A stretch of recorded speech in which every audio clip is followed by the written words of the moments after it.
आप लोग मुझे ऐसे देखते हैं जैसे मैं बहुत कैरेक्टरलेस लड़की हूँ, कि जो लोग बहुत संस्कारी संस्कारी खेलते हैं ना, एक्चुअली में संस्कारी कौन होता है वो कपड़े या बातचीत से सिर्फ नहीं डिसाइड होता है। तो जब मैंने कंटेंट क्रिएशन शुरू किया तो मुझे पता था ऐसा कुछ होगा तो ज़रूर। कोई पता नहीं कि गोल्स का क्या करना है, क्या कैसे लाइफ कैसे सेट होगी, नहीं। बस हाँ, बात का पैसा, बाकी पैसे पे कूद लेंगे, मुँह लेंगे उसी पे, सब उसी पे कर लेंगे। मैंने मेरे गाँव के लोगों को और मैंने रिलेटिव्स को मैंने ब्लॉक किया हुआ था इंस्टाग्राम पे, सब ब्लॉक है मेरे में। Okay, this is my story time video और आज इस वीडियो में मैं बताऊंगी कि जब लोगों को ये बात पता चलती है कि मैं कंटेंट क्रिएशन या स्क्रिप्ट राइटिंग कर रही हूँ, तो लोग किस तरह से रिएक्ट करते हैं, मेरे साथ किस तरीके से बिहेव करते हैं। जब लोगों को ये बात पता चलती है कि मैं पढ़ाई छोड़ करके, कोई गवर्नमेंट जॉब की प्रिपरेशन छोड़ करके मैं ये चीज़ें करने लगी हूँ, तो लोग मुझे किस तरीके से ट्रीट करते हैं। और मैं गारंटी से ये बात कह सकती हूँ कि 99% जो बच्चे हैं वो मेरी बात से रिलेट करेंगे कि अगर आप कुछ अलग करना चाहते हैं तो आपको बहुत सारे लोगों के साथ लड़ना पड़ता है, बहुत सारे लोगों के साथ। और आज इसी स्टोरी के साथ मैं करूँगी गेट रेडी विथ मी, क्योंकि पता नहीं क्यों बट मेरा मन बन गया है तो मुझे करना है। और अब जब लोगों से हट के हर चीज़ करनी है तो मुझे लोगों का क्या ही टेंशन, लोगों की बोलने दो। बट ये स्टोरी शेयर करना है कि हाँ, जो लोग डिमोटिवेट होते हैं वो थोड़ा सा डिमोटिवेट तो ना हो। क्यों हो रहे हो डिमोटिवेट भाई? तुम्हारा कोई घर चला दे रहा है क्या?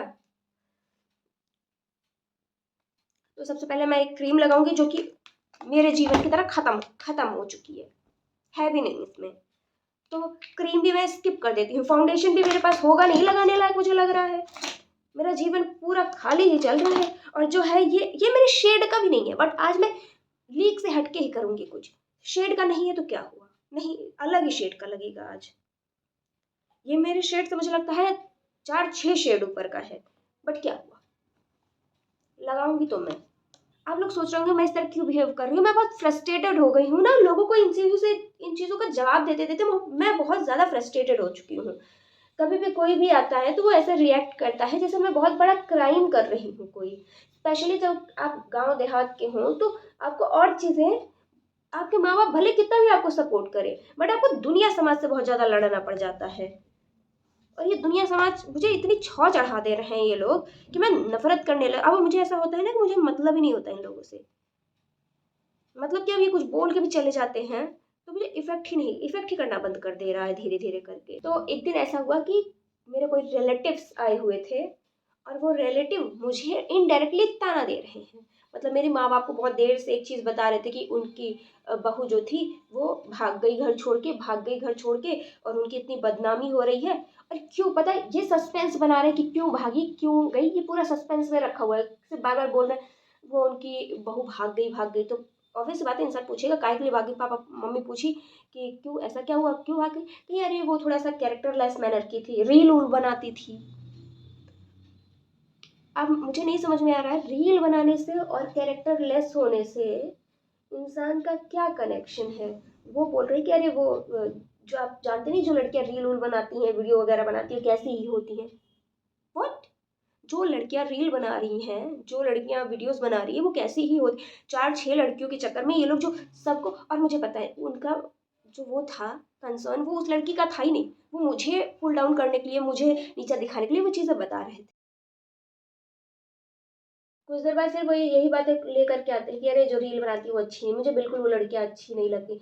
घर समाज में रहे, घर परिवार में रहे, कितनी अच्छी लड़कियां होती हैं। ये जो आजकल ये इतना उड़ने लगी हैं लड़कियां, ये समाज में बैठने लायक नहीं होती है। ये बहुत निचले दर्जे की होती है, आपको पता नहीं है भाई साहब। और भाई साहब की बेटियां खुद वो चीज़ कर रही है और भाई साहब को भी पता है।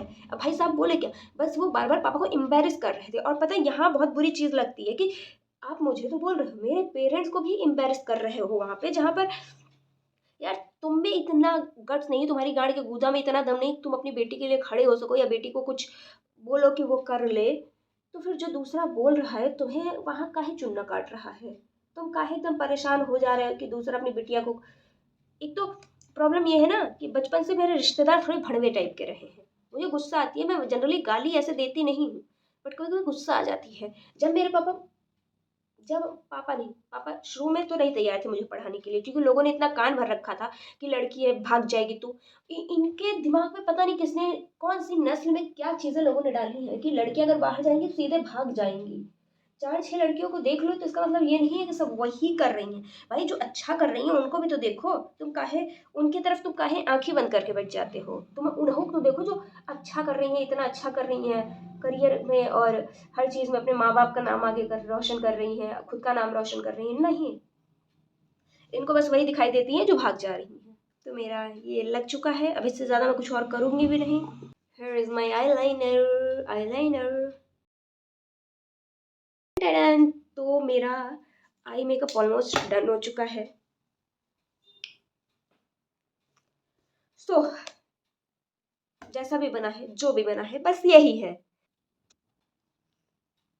काजल भी लग चुका है। काजल मेरा लग चुका है और सिर्फ रिलेटिव्स ही नहीं, मैंने जो अपनी जर्नी शुरू की थी, ये सबसे अलग हट करके। पहली बात तो मैं अपने घर की पहली लड़की हूँ पूरे ख़ानदान की। पापा की साइड की भी और मम्मी की साइड की भी जिसने 12th सीबीएसई बोर्ड से पास आउट किया है। कोई बाहर जा कर के पढ़ के आई है एंड गवर्नमेंट जॉब से हट करके किसी और गवर्नमेंट जॉब के मेरे आज तक कोई किसी जॉब के लिए प्रिपरेशन किसी ने नहीं की है।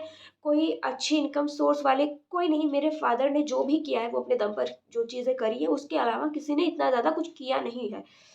तो और स्पेशली लड़की होके जब ये चीज़ आप करो लड़की होकर के, तो बहुत सारे सवाल लाजमी आपके ऊपर उठने वाले होते हैं और ये बात मुझे पता थी। तो जब मैंने कंटेंट क्रिएशन शुरू किया तो मुझे पता था ऐसा कुछ होगा तो ज़रूर।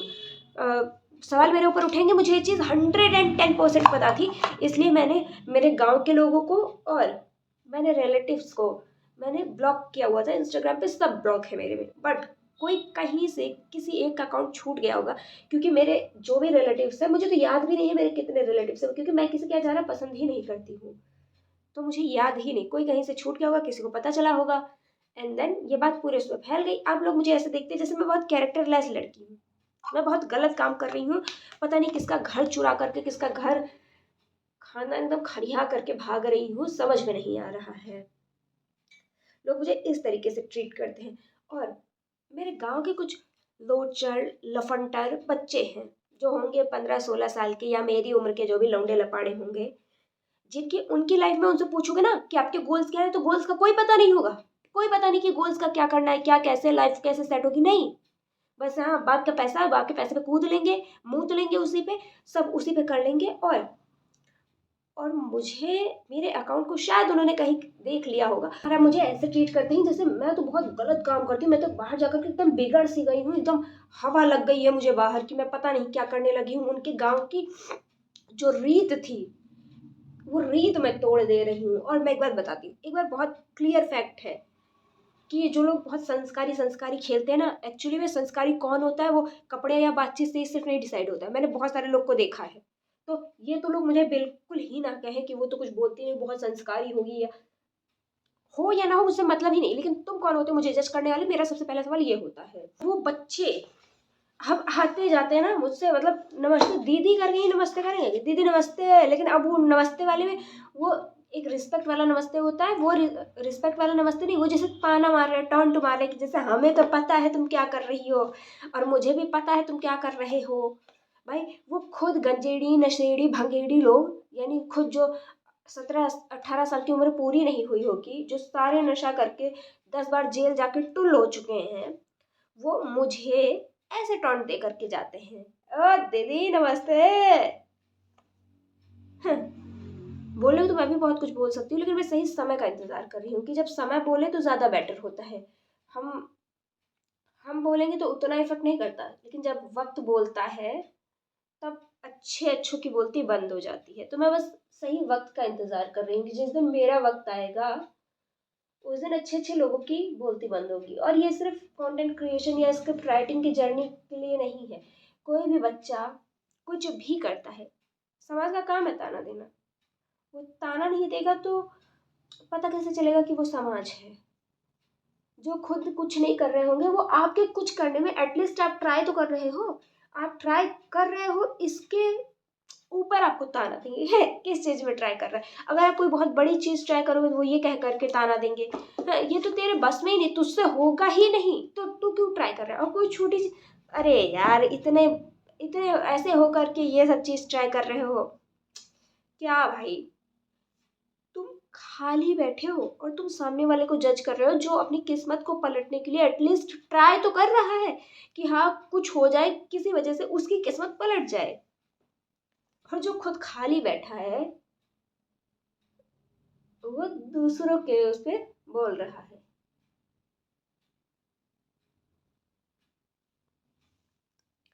कुछ ज्यादा ही अजीब नहीं लगता है ये सब कुछ?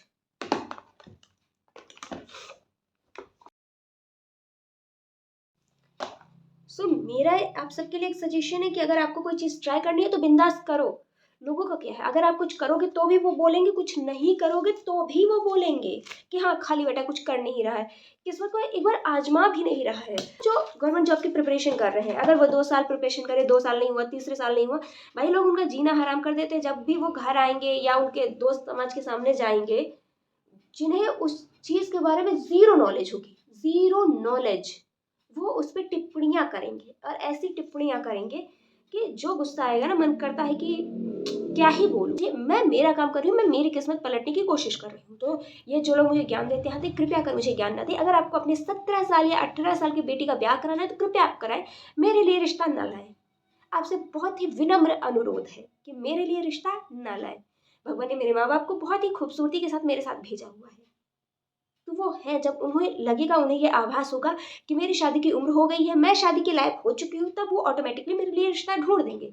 तो आप मुझे मेरे कंटेंट क्रिएशन पे या स्क्रिप्ट राइटिंग पे ज्ञान ना दें कि मुझे गवर्नमेंट जॉब करनी चाहिए या नहीं। मुझे पता है, मैं भली बात अपने फ्यूचर के बारे में सब कुछ जानती हूँ।